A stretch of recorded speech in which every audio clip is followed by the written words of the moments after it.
esta imagen que les dejo acá, a mí me evoca muchas cosas, me genera una serie de sensaciones. Me gusta el color verde mucho, de hecho me gusta mucho el sistema cerebral, el sistema nervioso central, me gusta ver una pareja más que una unidad de hombre o de genéricamente una sola persona. La unidad biológica es la pareja, como decía mi querido Aristóteles. Lo que se reproduce en el oico es la pareja. Por lo tanto, la unidad biológica de base es la pareja. Y cuando veo el verde de esa imagen del bosque, siento que pertenezco o estoy en alguna parte. La pregunta es, ¿cómo ha evolucionado el concepto de la relación cultura-naturaleza? ¿El ambiente está afuera? ¿Qué es el medio ambiente? ¿Es una cosa? ¿Es una relación? ¿Por qué el medio ambiente está fuera de las reivindicaciones sociales?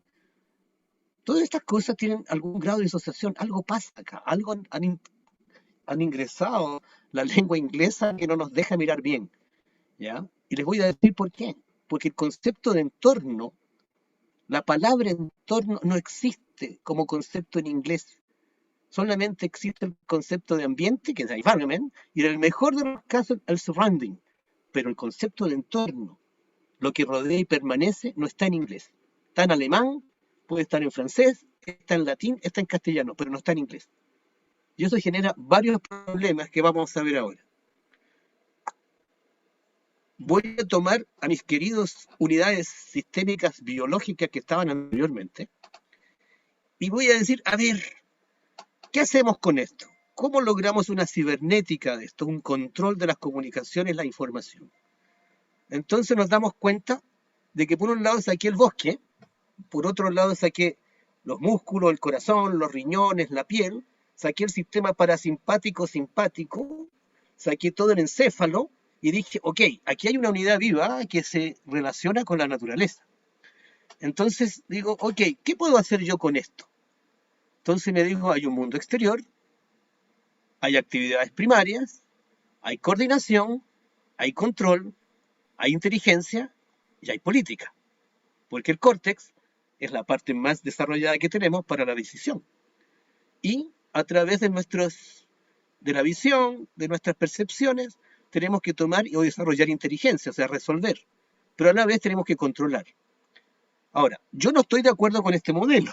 Se lo estoy mostrando para que ustedes vean hacia dónde puede llegar la visión, ¿ya?, de un modelo biológico cuando se entrampa en la cibernética y logra soluciones políticas. Si yo lo tomo de esta manera y sigo avanzando, me voy a encontrar con esto, que son las primeras dibujos o los primeros diseños respecto a esta forma de mirar el mundo. Lo que a mí me preocupa es que hay un mundo externo, y ese mundo externo demana de alguna manera información hacia a la unidad viva. Por lo tanto, uno podría decir que esta unidad viva debe obligatoriamente adaptarse a. Y pareciese que la adaptación es una condición y no un resultado.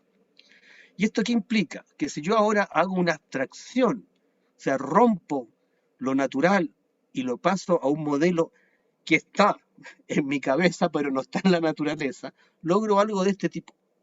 Fíjense que tengo las 5 funciones en el modelo. Tengo la parte primaria, reproduce el 3, 4, 5 en el 1A, 1B, 1C, 1D. O sea, este cuadradito que está acá, lo reproduzco en cada una de las actividades primarias. Usted me dirá, ¿y esto qué es, doctor? Ah, sorpresa, esto es lo que sigue.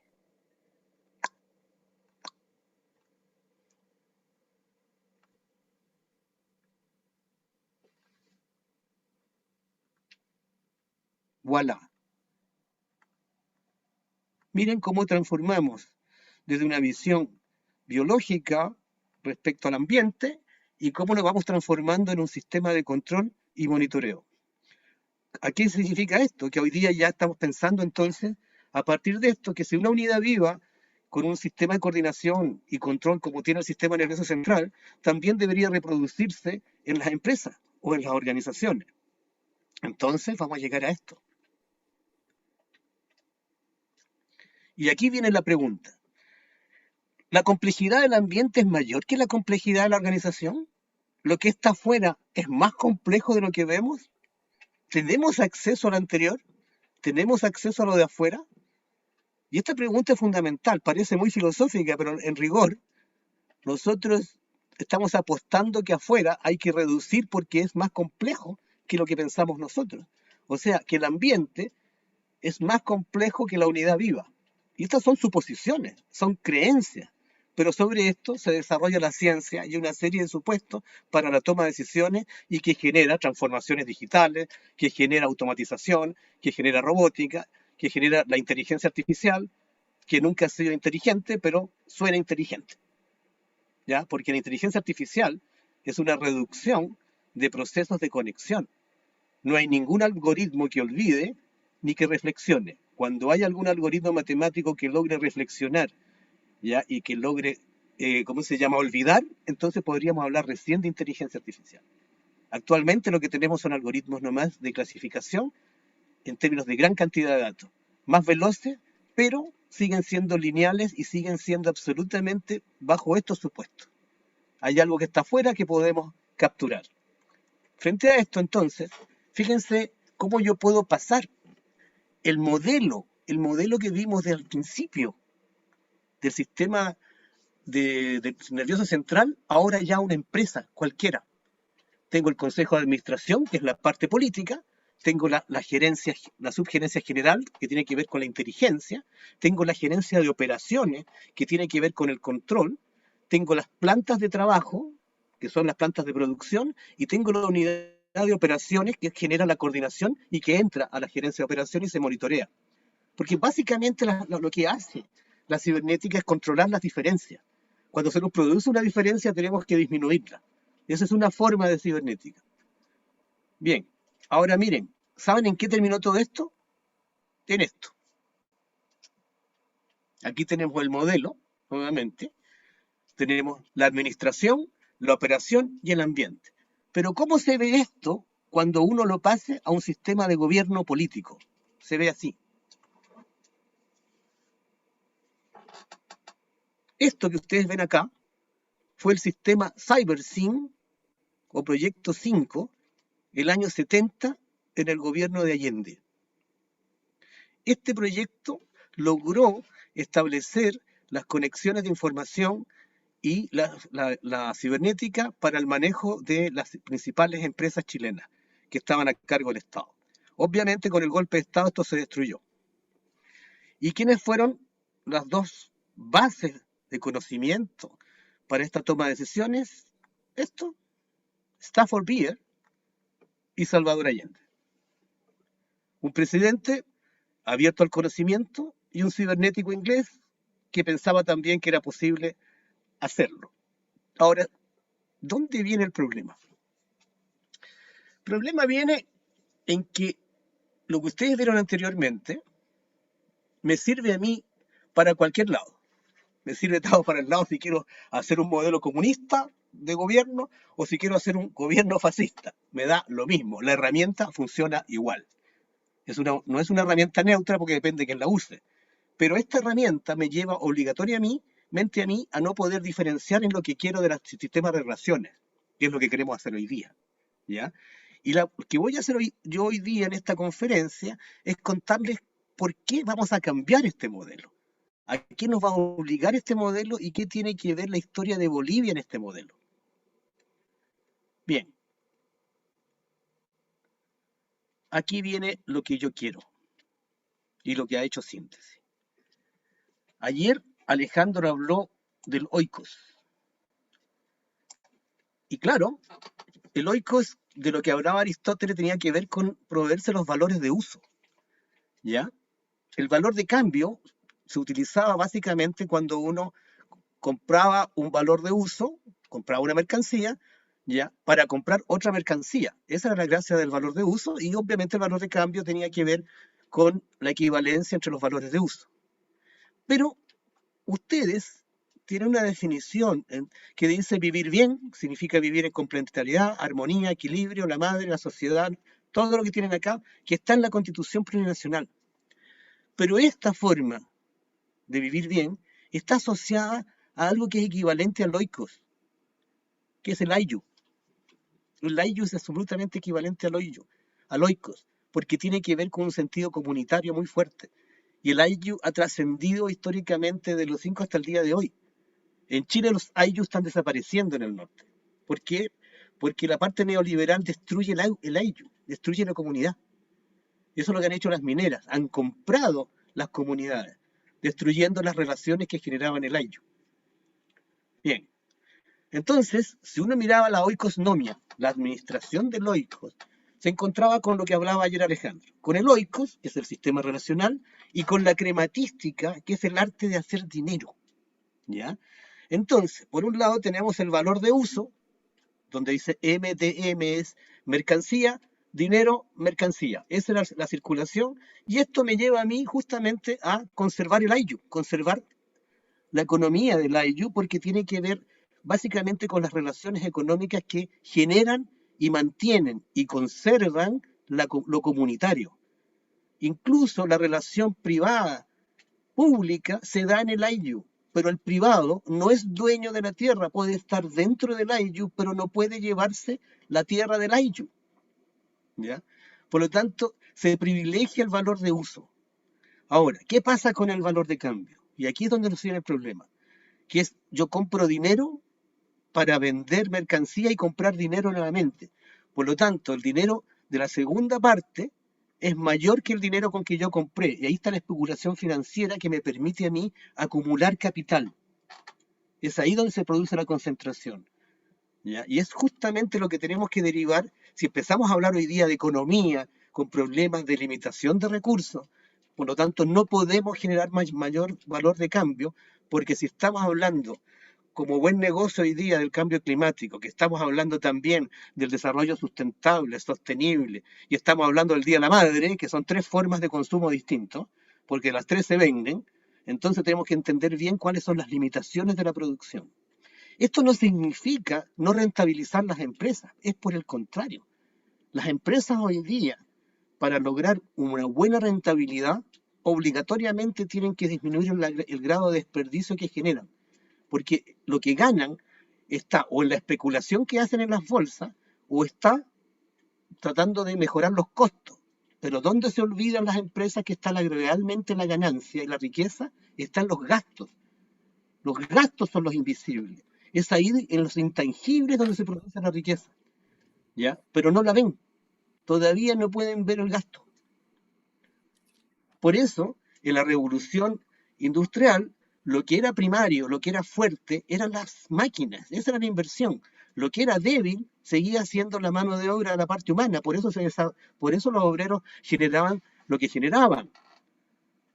Hoy día, bajo la idea de la cuarta revolución industrial, idea creada por los alemanes para manejar el mercado y hegemonizarlo, están hablando de que hoy día el capital básicamente son los algoritmos de inteligencia artificial. ¿Y quién sigue siendo la mano de obra? Sigue siendo la parte secundaria. O sea, estamos volviendo a una digitalización de la máquina. O sea, estamos en el fondo digitalizando la parte de la máquina a vapor. Pero el capital humano sigue siendo de base secundario. Y eso implica que la educación actual tecnológica no tiene juicio crítico ni permite un juicio político crítico porque no es necesario para este tipo de capitalismo. Por eso, digitalizar hoy día procesos tiene que tenerse mucho cuidado, porque estamos digitalizando quizás procesos burocráticos, pero estamos generando negocios a partir de la ilusión de la velocidad y la digitalización, como la automatización también. Bien, por lo tanto, ¿por qué el Ayllu? Porque el Ayllu implica comunidad, es la base, sus relaciones generan comunidad. Ahora bien, volvamos a nuestro modelo, viabilidad relacional. Pero esta vez, la viabilidad relacional va a ser el Sacha Runa Tachai, el largo camino al Sumat Ashman. Es muy distinto ahora. Podemos generar las analogías. Ustedes me dirán, ¿por qué quieren hacer esto? Lo queremos hacer porque podemos lograr lo mismo que se logró como modelo cibernético en el tiempo de Allende, en el CiberSyn. Entonces, proceso por el cual se reproducen las relaciones. Ese es el Sacha Runa Yash. A mí me cuesta pronunciarlo, profesor Germán, ¿ya? Porque usted sabe, las pronunciaciones no son fáciles, así que si usted me ayuda, mejor. Pero fíjense lo que sucede ahora. Tenemos la sostenibilidad, que es el sistema relacional, pero ese es el summa causae. Aquí está el summa causae, en el sistema relacional de la sostenibilidad. Entonces, ¿qué estamos haciendo? Descolonizando. Estamos descolonizando a su modelo cibernético que está siendo pensado en otro sistema de lenguaje, en otra filosofía. Y tenemos la sustentabilidad que va a ser el summa ashpa, el principio que regula la relación cultura-naturaleza. Entonces, fíjense, ya no estamos hablando de armonía de la madre tierra, no estamos hablando de una serie, estamos haciendo una operación respecto a los consumos de base de lo que es el Sacha Runa Yashai. Y esto nos lleva a una cosa muy importante, que la ecopoiesis de esta base de la viabilidad racional, la unidad cultura-naturaleza, es el summat causa rixina, el sistema de conocimiento para lograr una vida plena como relación cultura-naturaleza.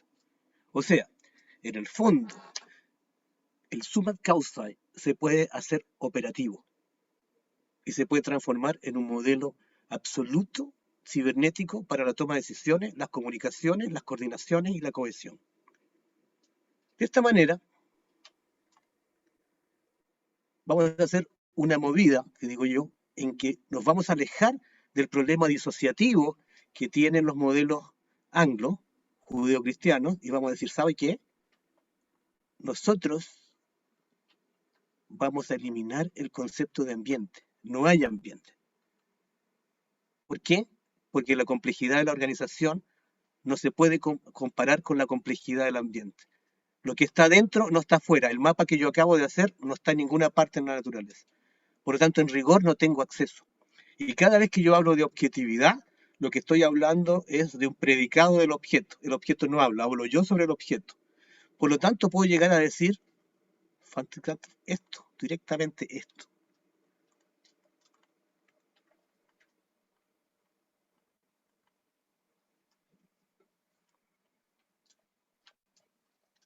Al hacer explícito el ambiente, sacarlo, eliminarlo, lo que logro es generar una unidad en los cuales están los procesos, la cultura y la red de conocimiento que hace el proceso. Por lo tanto, vemos a través de lo que culturalmente somos. No podemos ver más allá que la cultura nos dice que podemos ver. Esa frase la voy a dejar para el bronce. Vemos a través de lo que culturalmente somos. Por lo tanto, no tratemos de ver a través de otras culturas porque no nos podemos adaptar a situaciones que no están dentro de nuestras propias formas de mirar y sentir. Ok. Entonces, ¿qué hacemos ahora? Cambiamos el modelo cibernético y lo transformamos a esto.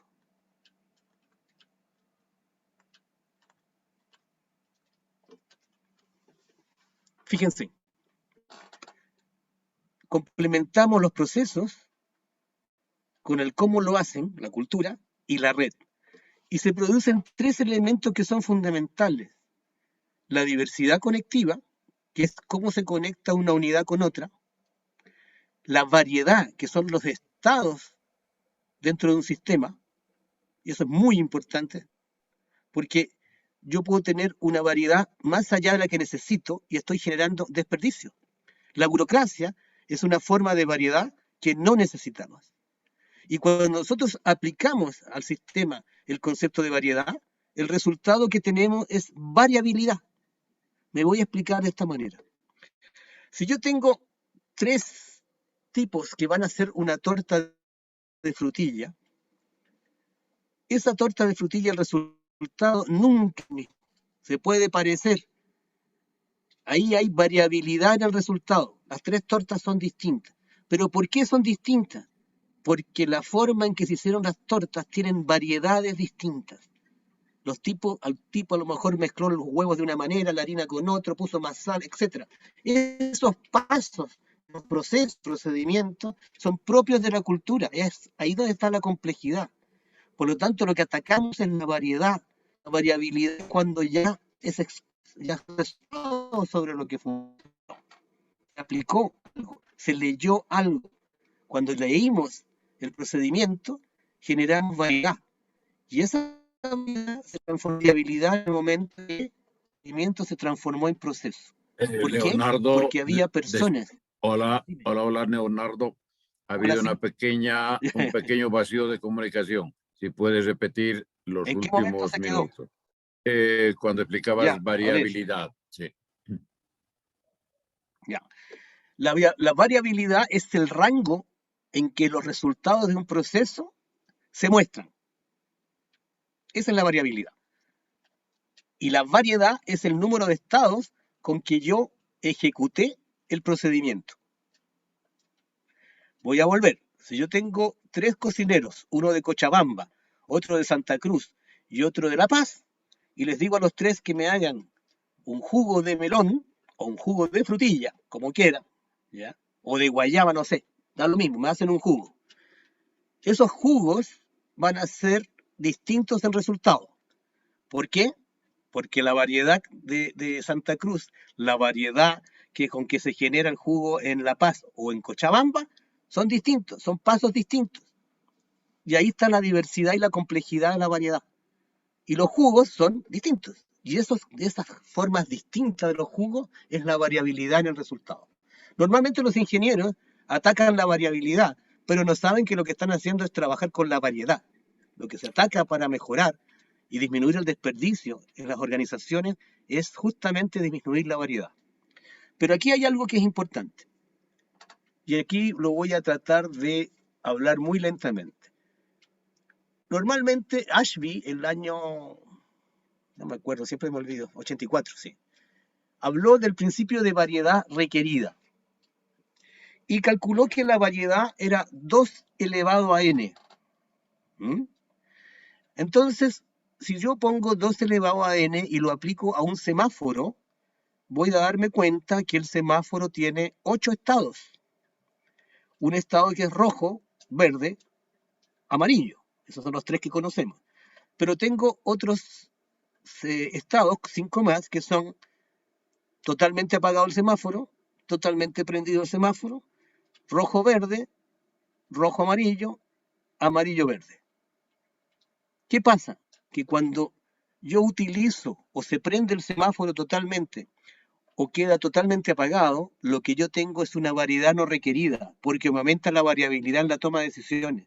Estoy generando desperdicio. El semáforo solamente necesita 3 estados, pero si se sale de esos 3 estados, la variabilidad, el gasto que se me genera a mí, aumenta. No sé si queda claro esto, después lo podemos analizar, lo podemos conversar, pero yo necesito solamente 3 estados de 8 posibles. Eso es la variedad.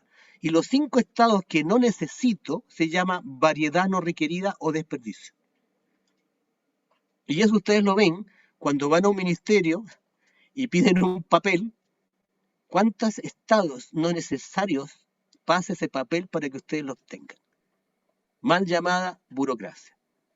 Todas esas reuniones de 50, 60 minutos que no llegan a nada es variedad no requerida. Y el capitalismo genera bajo estas estructuras que son jerárquicas alto nivel de variedad no requerida, porque confía en la jerarquía. Y la jerarquía es una forma estructural que tiene mala comunicación y mala coordinación hoy en día, dada la velocidad de los procesos con que estamos viviendo. Entonces, fíjense,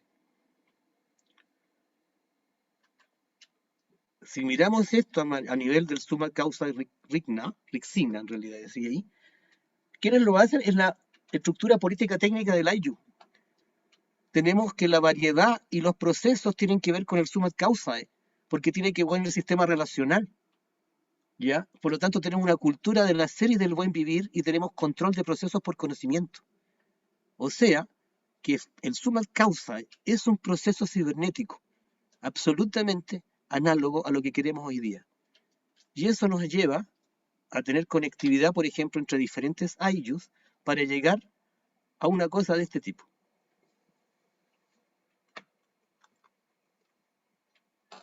O sea, el suma causa, el suma ashpa y el suma causa rexina son todos los modelos culturales en la toma de decisiones. Y los procesos están en la complementación de suelos, de hacer circular los productos, rotar los trabajos. Y también está en la estructura política de los mandos rotativos del poder comunitario. Y aquí tienen una estrategia de acordamiento del AIO. Ahora, si yo esto lo llevo y digo, ¿en qué se diferencia el vivir bien del sistema capitalista actual? El que el AIO produce bajo desperdicio, en rigor con los sistemas actuales de producción, por su estrategia relacional cultura-naturaleza. Y esto me va a tener un segundo porque es importante. Aquí llamamos tercera vía.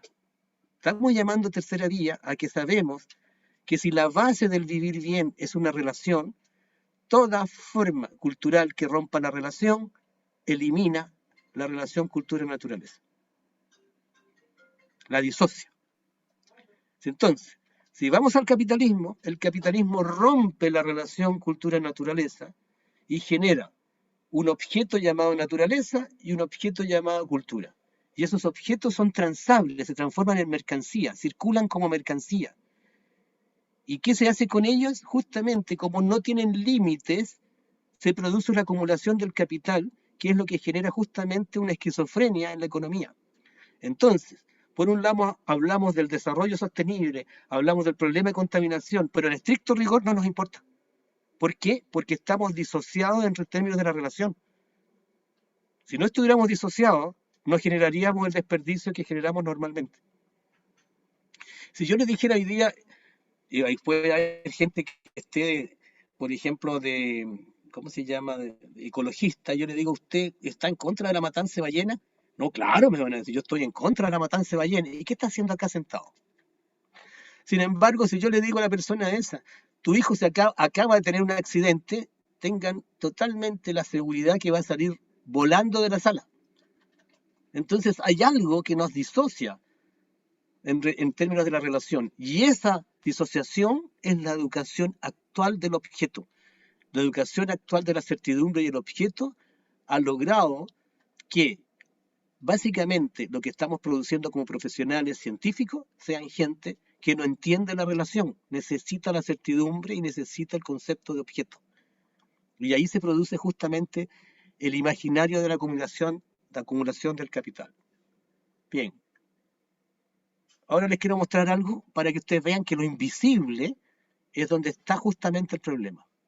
Cuando yo voy a un ministerio del Estado o voy a una empresa privada, normalmente entro y me muestran esto. Yo lo miro y digo, oh, el organigrama de la empresa. Sí, aquí está el gerente, el vicepresidente, nosotros funcionamos así, etcétera, etcétera, etcétera.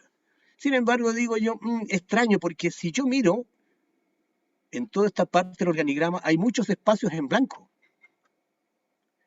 Por lo tanto, en rigor lo que tengo es esto, que normalmente los economistas le dicen, oye, son las relaciones informales. Sí, pero las relaciones informales son las que tienes que gestionar porque en rigor el organigrama lo que cubre son este tipo de estructuras. Y este tipo de estructura nos puede llegar a este tipo de problemas. Fíjense, desgraciadamente está en inglés, pero lo encontré muy bueno. Fíjense que este tipo de estructura dice acá que yo puedo tener resentimientos secretos, puedo tener puedo tener venta de drogas, puedo tener gente que va al mismo colegio con los niños, puedo tener diferentes religiones, puedo tener de todo. O sea, en el fondo la empresa, lo que hay atrás, es una comunidad. Y sobre esa comunidad es la que yo tengo que gestionar la toma de decisiones. Por lo tanto, el organigrama no pasa a ser más allá de una representación de buena voluntad. ¿Ok? Y si yo lo miro con más detención, voy a encontrar esto. Puras interacciones, no tengo acceso a las relaciones, tengo acceso a las interacciones posibles adentro. Esquemas de acción. ¿Ya?